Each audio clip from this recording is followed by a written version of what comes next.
नमस्कार, मी मंजुषा. मंजूस कोल्हापुरी किचनमध्ये तुमचं खूप खूप स्वागत. आज मी तुमच्यासाठी घेऊन आले आहे आळूच्या पानांपासून बनवलेल्या आळूच्या फतफद्याची रेसिपी. याला फतफत किंवा आळूची पातळ भाजीही म्हणतात. हे फतफदे आपण भाकरी, चपाती तसेच भाताबरोबरही खाऊ शकतो. जास्त पातळ नाही आणि जास्त घट्टही नाही. अशा या फतफद्याची टेस्ट आंबट, गोड, तिखट अशी चटपटीत आणि खमंग असते. आळूचा हा एक वेगळा प्रकार जेवणात बदल म्हणून खूप टेस्टी लागतो. चला तर लगेचच पाहूया आळूचं हे फतफद कसं बनवायचं ते. फतफदे बनवण्यासाठी इथे मी ही आळूची 7 ते 8 पाने स्वच्छ धुवून घेतलेली आहेत. पाने शक्यतो कोवळी असावीत, म्हणजे ती छान मऊ शिजतात आणि आपले फतफदे छान दाटसर बनते. त्यानंतर आपल्याला आणखी काय काय लागेल ते पाहूया. इथे ही हरभरा डाळ आहे, जी 1 तास पाण्यात भिजवून घेतलेली आहे. त्यानंतर हे अर्धी वाटी शेंगदाणे आहेत, हेही 1 तास पाण्यात भिजवून घेतलेले आहेत. या ओल्या नारळाच्या पातळ अशा बनवलेल्या चकत्या आहेत. धने पावडर, जिरे पावडर, 1 चमचा बेसन, थोडीशी चिंच, ही देखील 1 तास पाण्यात भिजत घातलेली आहे आणि चवीनुसार गूळ. त्यानंतर फतफद्याच्या फोडणीसाठी आपल्याला लागेल मेथ्या, जिरे, मोहरी, बारीक कट केलेली हिरवी मिरची, ठेचलेला लसूण, हिंग, कढीपत्ता आणि हळद. आता सर्वात आधी ही आळूची पाने कट कशी करायची ते पाहूया. सर्वात आधी प्रत्येक पानाचा हा देठ कट करून घ्यायचा आहे. रेसिपीमध्ये आपण हे देठही वापरणार आहोत. सर्व पानांचे हे देठ कट करून झाल्यावर अशा पद्धतीने हे देठाचे वरचे आवरण सोलून घ्यायचे आहे. तुम्ही पाहू शकता हे अंगठा आणि एका बोटाच्या सहाय्याने अगदी सहज सोलून निघते.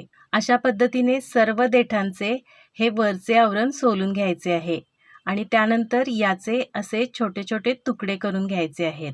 आता आपण पाने कट करून घेऊया. इथे मी एकाच वेळी 2 पाने घेतलेली आहेत. ही अशा प्रकारे फोल्ड करून घ्यायची आहेत आणि त्यानंतर मग चिरायची आहेत. अशा प्रकारे सर्व पाने एकदम बारीक चिरून घ्यायची आहेत. आता आपली पाने आणि देठ चिरून तयार आहेत. आता आपल्याला ही पाने आणि देठ शिजवून घ्यायचे आहेत. त्याआधी याला फोडणीमध्ये थोडेसे परतून घ्यायचे आहे. त्यासाठी तापलेल्या तेलामध्ये सर्वप्रथम लसूण घालायचा आहे आणि त्यानंतर आता यामध्ये थोडासा हिंग घालून परतून घ्यायचे आहे आणि आता सर्वप्रथम यामध्ये आळूचे देठ घालायचे आहेत आणि देठ 1 मिनिट परतून घ्यायचे आहेत आणि त्यानंतर चिरलेली पाने घालून तीही 1-2 मिनिटे परतत राहायचे आहेत. परतल्यामुळे ही पाने आता थोडीशी मऊ होतात. असे केल्याने आळूचा खाजरेपणा थोडासा कमी होतो, तसेच आळू छान मऊही शिजला जातो. आता हा परतलेला आळू एका कुकरच्या डब्यामध्ये घालायचा आहे आणि यामध्ये आळू बुडेल इतपत पाणी घालायचे आहे.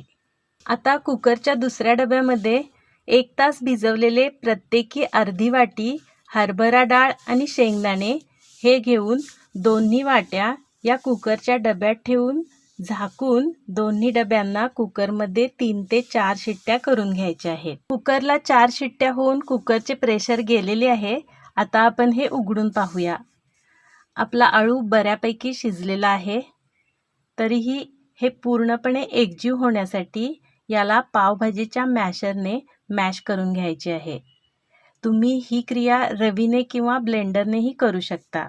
यामुळे फतफद्याला एकसारखा दाटसरपणा येतो. कधीकधी आळू कोवळा नसेल, म्हणजेच थोडासा जून असेल, तर तो जास्त मऊ शिजत नाही. अशा वेळी असे मॅश केल्याने तो एकजीव होण्यास मदत होते. आता आपण रेसिपीमधली महत्त्वाची स्टेप म्हणजे फतफद्याची फोडणी बनवायला घेऊया, कारण याची खरी टेस्ट याच्या फोडणीमध्येच आहे. सर्वप्रथम कढईत तेल घालून घेऊया. तेल तापल्यावर यामध्ये मोहरी घालायची आहे. ती तडतडल्यावर यामध्ये जिरे घालायचे आहेत. त्यानंतर मेथ्या घालायचे आहेत. मेथ्यांमुळे फतफद्याला खूप खमंग असा स्वाद येतो. त्यानंतर तिखटपणासाठी हिरव्या मिरच्यांचे तुकडे घालायचे आहेत.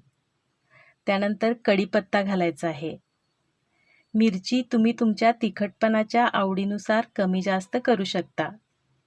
हे सर्व व्यवस्थित फ्राय झाल्यावर आता यामध्ये ठेचलेला लसूण घालायचा आहे। तुम्ही जर लसूण खात नसाल तर लसूण घातला नाही तरीही चालेल, कारण मेथ्यांमुळे याची फोडणी बिना लसणाचीही खमंगच बनते।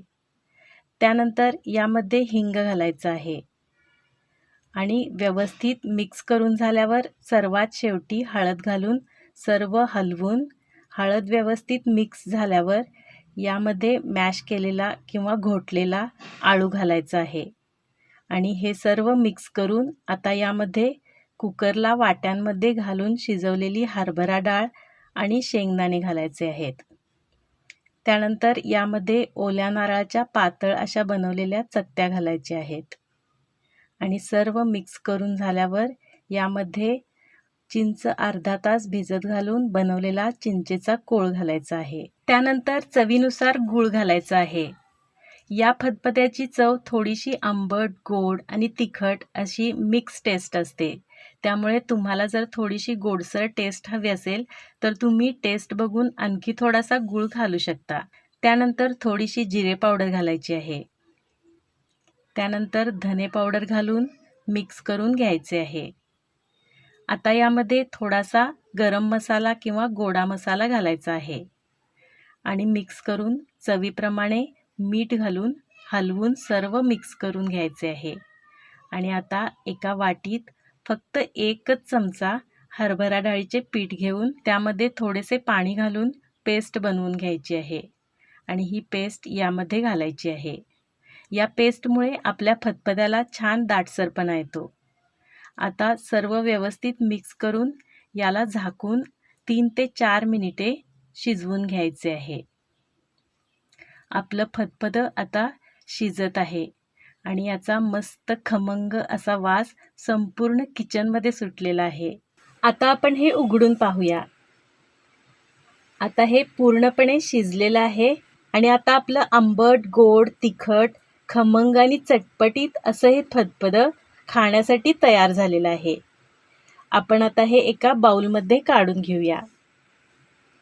तर खूपच खमंग आणि टेस्टी लागणारं हे फदफद तुम्ही माझ्या या पद्धतीने नक्की बनवून टेस्ट करा आणि रेसिपी आवडल्यास माझ्या चॅनलला सबस्क्राईब करून बेल आयकॉन प्रेस करायला विसरू नका। तसेच व्हिडिओला लाईक, कमेंट आणि जास्तीत जास्त जणांना शेअर नक्की करा। पुन्हा भेटूया आणखी एका सोप्या आणि खमंग रेसिपीसोबत। तोपर्यंत पाहत रहा माझा channel Manju's Kolhapuri kitchen. Thank you.